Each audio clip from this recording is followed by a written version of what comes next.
In India, weddings are arranged by the bride's families, and arranged marriages are called varishkas. And oftentimes, the bride and groom don't even meet each other until the day that they get married. And the bride's parents pick the groom based on social classes being united, not by them falling in love at all.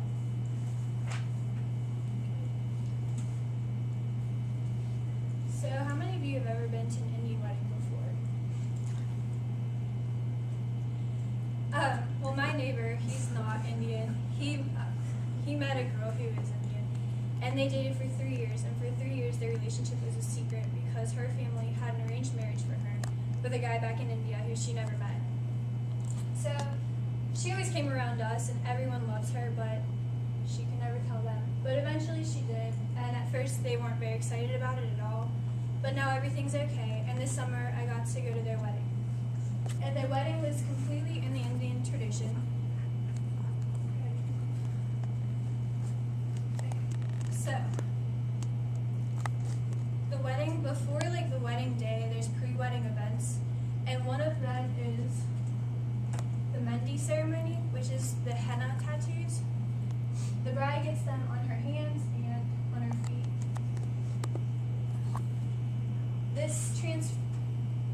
That's a transformation from her being a single woman to a married woman.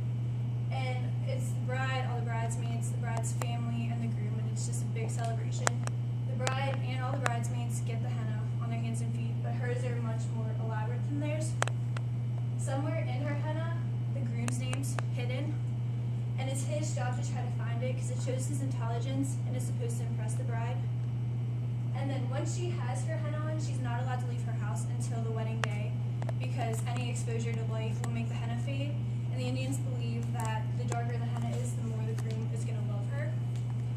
And after the wedding, the longer the henna stays on is the longer that the marriage is going to last. Then it's the wedding day. And the traditional dress at an Indian wedding is nothing like you guys have ever seen. The guys wear something called a jodhpuri, and the girls wear something called a sari. And this is the one that I wore to her wedding. It was hers when she was younger. They're all made in India, and they're all hand embroidered and beaded. This was my top. It shows your stomach. And then this is the skirt, which is really heavy. And then this is the sash that goes around. Kind of goes around like something like this. So you guys can look at this if you want. And then the girls wear their henna on their hands and their feet. Bangles are a really big deal. You can go to this one. They wear lots of bangles all over their wrist. Go ahead. And then they wear a bindi.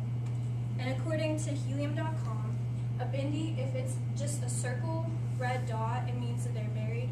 But unmarried women and children can wear them too, but they'll be different colors or shapes, and they're basically just for decoration, and they just express their Hindu religion. And that's their wedding party.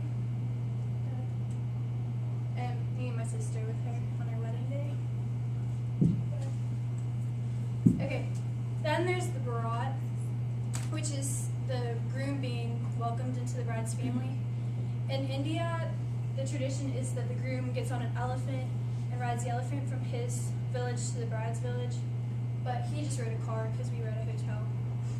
But the groom's surrounded by all of his family and friends, and there's Indian music playing, and you're supposed to dance around him and celebrate his transformation.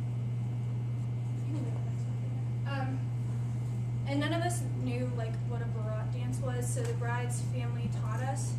And you just stand on one leg and hop around in circles, and then with your right arm you twist in a light bulb, and with your left arm you pretend like you're petting a dog.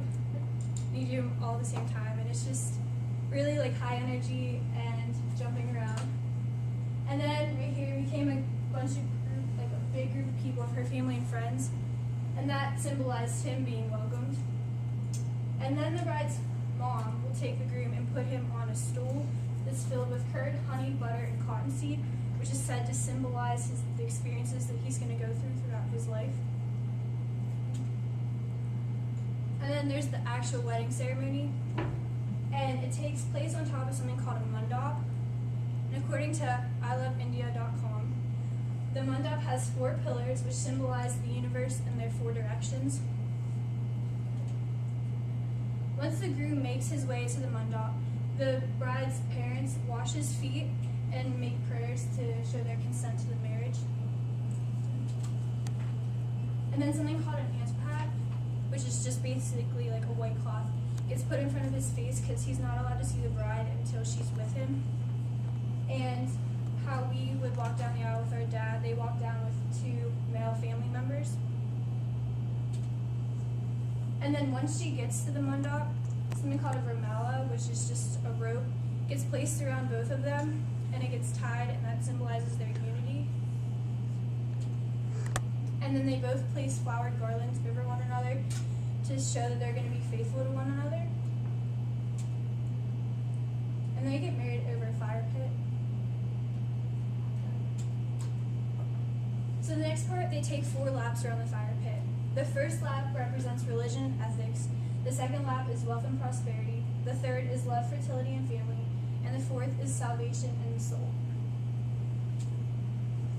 Once they make their 4th lap, the Indians believe that whoever sits down first will dominate the marriage. And then the next part of this ceremony, which is like the main part, is called the 7 steps. And there's like this green like mat thing that has betel nuts on it. There's 7 of them. And the groom will take the bride's toe, and the bride takes the groom's toe and like puts the toe on each nut one at a time. The first one, they promise to share the duties and welfare of our family. We will respect each other and take care of each other's well-being, both material and spiritual. We will share each other's joys and sorrows as we provide and protect our family. We agree to be patient with each other to ensure prosperity, joy of life, and longevity with each other. We will be honest and faithful to each other. We promise to be together in sorrow and in happiness. We vow to embark on the journey of life with love and harmony, to agree to pass these values on to our children. And we will do everything in our power to keep our family healthy and strong. Once the 7 steps are completed, the bride and groom exchange wedding rings, and married women from both the bride and the groom side of the family come over and whisper things in the bride's right ear, which is just their consent to the marriage and any tips for a long-lasting relationship. And then the bride's family gives them gifts, and that's a picture of one of the pictures that they got. But she also got a lot of like really big jewelry. And then in India, the bride and groom bow down at their elders' feet to show respect. Okay. Indian receptions are really colorful, and there's Indian music playing, and their food is mostly vegetarian. They have some chicken, but they don't eat red meat at all. And everything's really, really, really, really spicy. Like, it's kind of gross, actually. And then performers from India fly in and they do a performance. So that's them.